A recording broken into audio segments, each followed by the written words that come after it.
And I was working with Bakker over here, thinking I had it all perimetered, I knew where I was at, and I'd be all right. Well, I scooped the bucket out in here, and I went to dump it over the bank, and there was bone chips in the bucket that I started to dump it. And what's going on here? You know, this ain't good. So I jumped out. Well, the first thing in the bucket was a hand claw that goes with that one there. It was laying in the bucket, and I'm like, that's not funny. I was just freaking out. I realized that there was a leg in there to go with that claw. My hat went in the air. Yeah, it's really we screamed for 3 days, and we came up with these cases. I dumped this whole foot over the hill.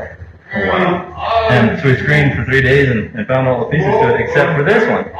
And Marianne went back this spring after all the rain we had, and this was laying on the surface. So we got every piece of it. And look very closely right here. Got a phalanx. Look how massive that fellow is. Oh, wow. And it's got the hyperextension facet here, so this thing can go way back. Can hyper extend back like that. Oh, purples. Look at that form. Yeah, that's just... Look at that chart. Composite lunate carpal. 2 bells. And there's a third. That belongs to the proximal row. Dang. And that's huge. Compare that to Wyrex. And much better ossified, absolutely, yeah. This belongs in a different subfamily from T-Rex, absolutely. Oh, there it is. Yes! Great big squared off. This is the outer shoulder. It's much better developed than T-Rex.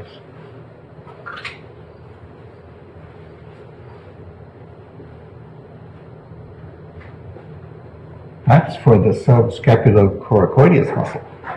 The neck of this is longer than Sue's neck. But even the gastralia are different than T-Rex gastralia. Oh, gosh, yes.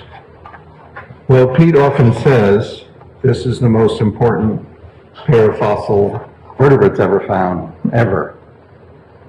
And I'm a little biased since I named them. Now look how long the neck is, too. It's got this extreme long. Shallower top to bottom, or longer anteroposteriorly. Yep.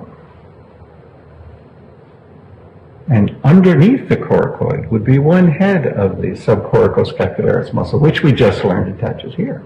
This thing would have behaved totally different from T-Rex.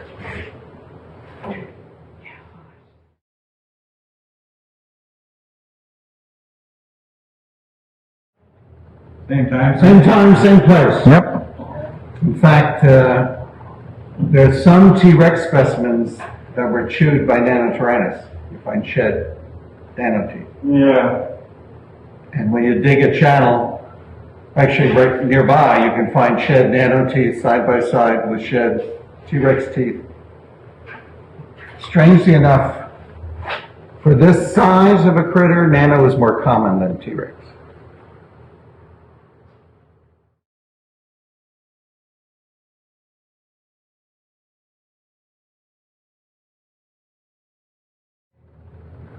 More, Yeah, maybe. probably 20 times Weight, heavier. yeah, weight-wise much. And there's a little bit of this dark-colored stuff here, which we're pretty sure is going to be some skin. Yeah, skin.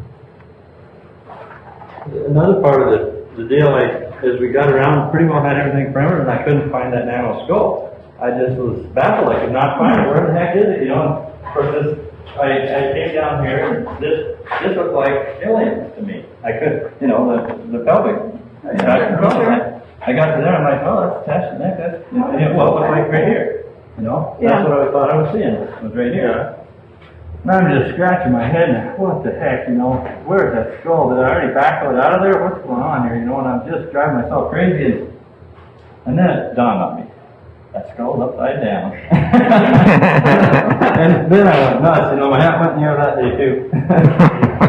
I started field prepping it with my knife, and I got down here, and, you know, I had to just go to another part of the quarry, or I had to field prep the skull, and I started my pocket knife. What a lovely face. So long and low.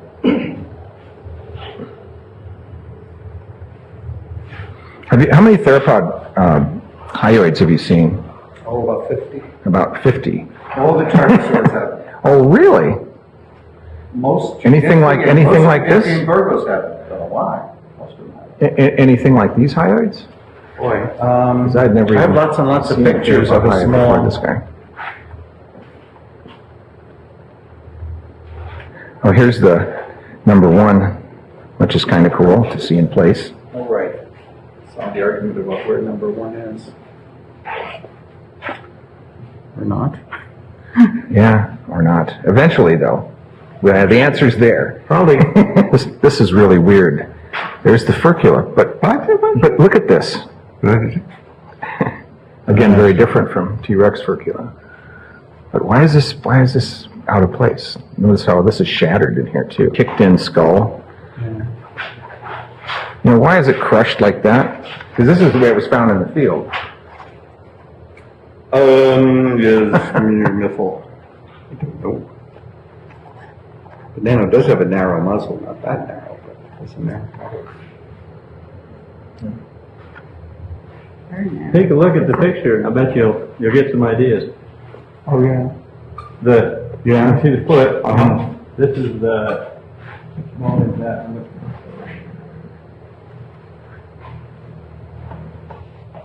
This is part of the mantle, top of the mantle right here. Right. It goes down Okay. under here, and that big nice little that flange. Yeah. I think it kicked it, huh? That's my theory. And the other reason I think that is we found a lot of shed teeth right in between this skull and that foot. And I think he kicked him in the face. And this guy, I think what happened is, you see where the animal's tail's running between his tail and his foot? I think that big guy stepped on his tail as he was dying. This guy snapped him, and the other guy kicked him, and that's when the wall caved in. But these bones are broken, they're shattered. But The nasals, they have really massive nasal on this. I called Chris about it, and I told him that we found something pretty cool, you needed, well, I think I said it's world class, you got to come see it. And Chris came to the site, and it kind of came over the hill, and all you could see was just kind of what that picture sees there. Well, and actually, I had a big blue tarp over the theropod, didn't I? I had the tarp. He didn't even see the tarp. He saw that big foot and the tail, and we go down, and we walked all the way around, and we got to the head of the ceratopsian, and he looks up at me and says, "Oh, you're right, this is world class." And I said, "Come here, you got to see something. There's more to this." Then I flipped the tarp off, and went uphill from there, didn't it?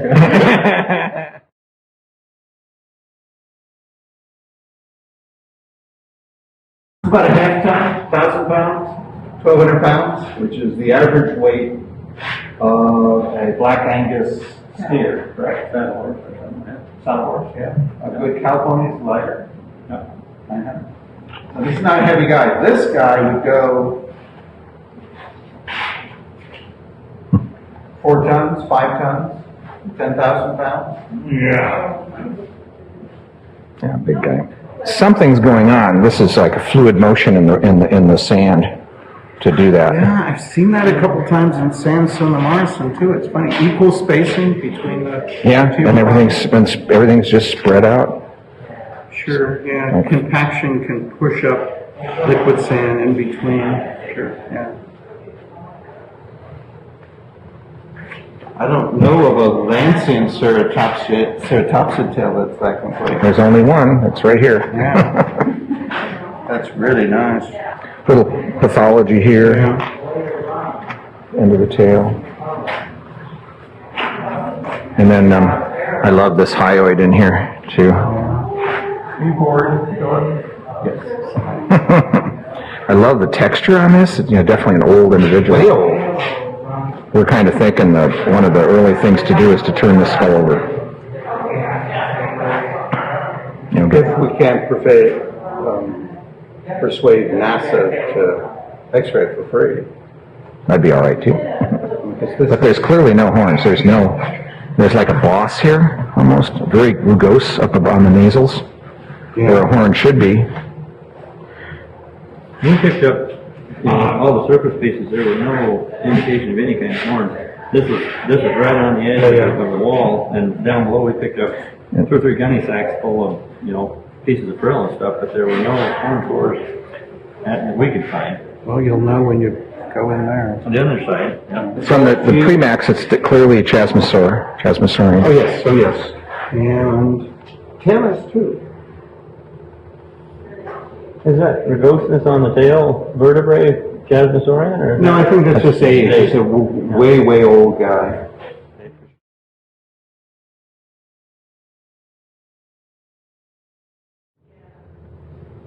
Yeah, for the Hellfish age, it is new. Yeah, brand new, not just species, brand new genus. And that ischium, I mean, you could almost make an argument for a new family, except I'd put it into Chasmosaurian. It's not Triceratops, it's not Torosaurus, it's a new genus. Here's one cool thing. Here's Centrum, goes right here. Oh gosh. And right there's the nanotooth. And then the ischia back over here.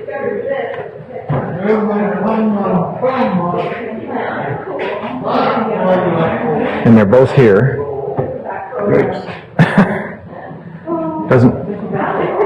Doesn't make a whole lot of sense for that. I don't know.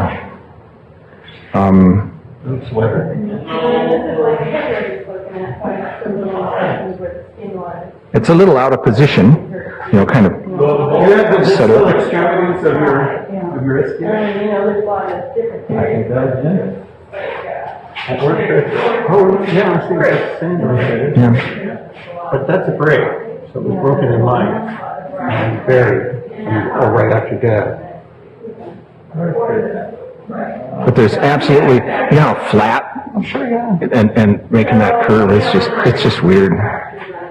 Yeah, it doesn't look like a Ceratops at ischia, but since there's a Ceratopsian attached to it. Good muscle scars there.